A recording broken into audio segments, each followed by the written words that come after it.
Le Grand Matin Sud Radio, 7h, 8h30, Patrick Roger.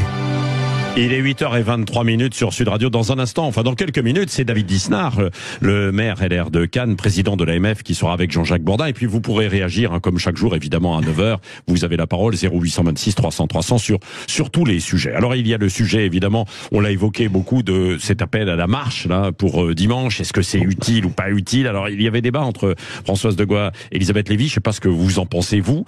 Et puis ensuite, les déclarations de Jean-Luc Mélenchon et le malaise au sein de LFI, là, qui est vraiment, il y a une coupure, oui, Françoise. Tout est en train d'exploser. Ouais, tout est en train d'exploser, là. Oui, ouais. Bien sûr, mais il y a une coupure surtout, et je le redis, avec l'électorat de gauche. Le sondage de l'ami Frédéric Dabi ce matin de l'IFOP est accablant. C'est-à-dire que quand vous avez 55% des électeurs de la présidentielle de Jean-Luc Mélenchon qui considèrent qu'il ne peut plus être le premier opposant, et 54% qui considèrent que ses positions sur le Proche-Orient sont condamnables, ça s'appelle une rupture politique, en fait. Ouais. Et bon. Ça, on le verra. Pardon, juste un mot. D'abord, pour préciser, moi, je me suis rallié moi-même, si vous voulez, à l'idée de cette manifestation.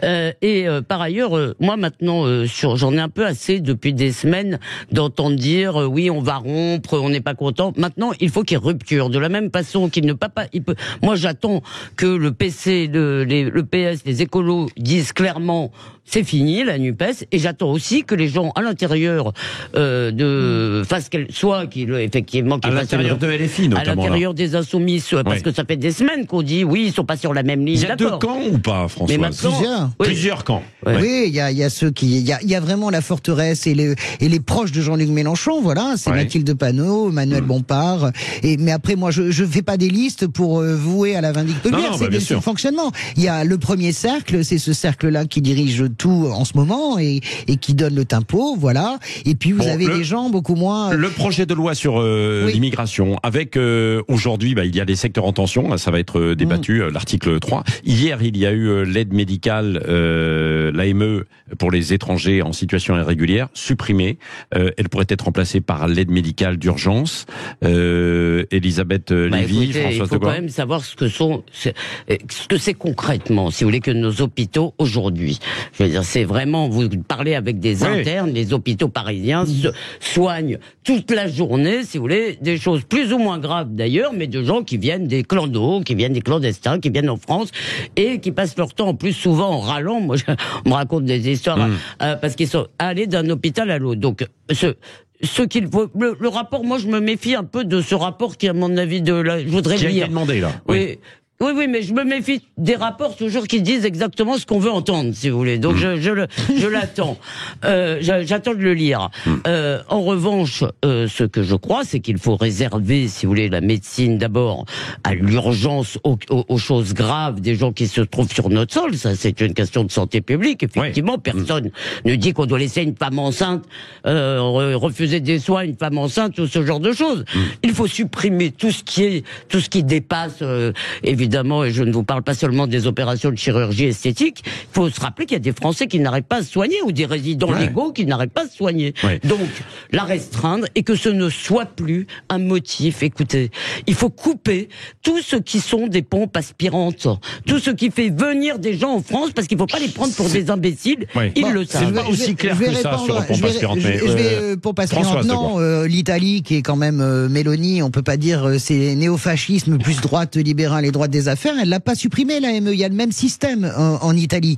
Il s'appelle pas de la même manière. Ah bon? Il y a un système, bien sûr, de soins universels aux gens qui n'ont pas de papier. Mais vous pensez quoi, qu'on est chez les sauvages? Non, ça existe également en Espagne. Ça fait partie mais aussi développé en Italie. J'ai un petit doute là, non? Mais c'est 1 milliard.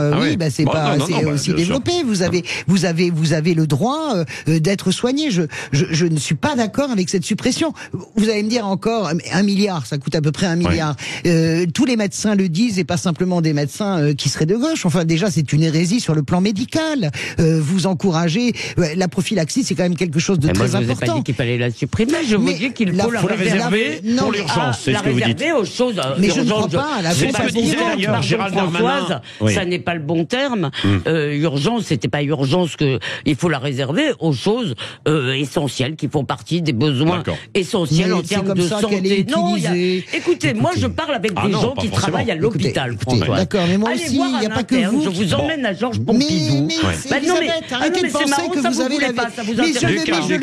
du calme. Il est 8h29 minutes, du calme. On se chamaille, c'est nos tempéraments. Cette idée que l'AME serait une pompe aspirante, ça n'est pas le cas, et que ce serait une espèce de niche de luxe pour pouvoir se faire des soins qui sont pas obligatoires, ça c'est du fantasme. Mais non, c'est du fantasme. Non, mais je vous mettrai pas d'accord. Je vous mettrai pas d'accord. Moi, je vous amène à Avicenne, vous verrez, à Avicenne. Mais on soit pas d'accord, c'est une chose, qu'elle transforme ce que je dis, c'est une autre. Je n'ai jamais dit.